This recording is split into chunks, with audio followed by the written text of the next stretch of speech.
Finally আমরা পৌঁছে গেলাম তোষ।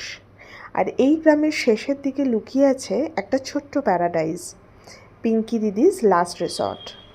কাসুল থেকে তোষ পৌঁছতে প্রায় সময় লেগে যায় 1 থেকে 1.5 ঘন্টা।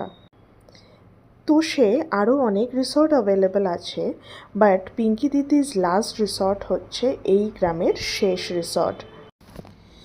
We booked the aerial villa, which costed us around 15,340 rupees for 2 nights. It might sound a bit expensive, but once you see the view from here, it honestly feels worth it. চারিদিকে huge mountains, fresh পাহাড়ি হাওয়া আর একদম peaceful একটা vibe. Balcony থেকে যে ভিউটা পাওয়া যায়, it honestly feels like you are standing somewhere inside the clouds. সকালে ঘুম থেকে উঠে 1 কাপ গরম চা নিয়ে এই মাউন্টেন ভিউটা দেখতে দেখতে দিন স্টার্ট করা, that feeling is just priceless. এই রিসর্টটা আমরা বুক করেছিলাম ডিরেক্টলি ওয়েবসাইট থেকে।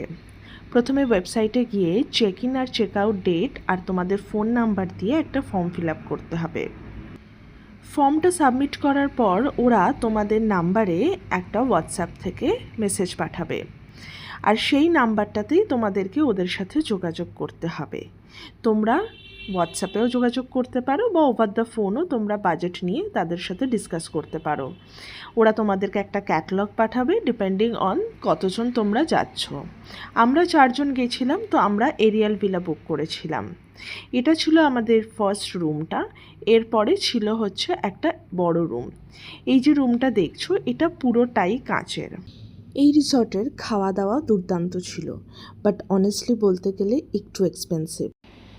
যদি কোনো দিনও তোষে আসো, তাহলে পিঙ্কি দিদির এই হোটেলটা ডেফিনেটলি ট্রাই করতে পারো, because sometimes travel is not just about places, it's about this experiences that makes the journey unforgettable.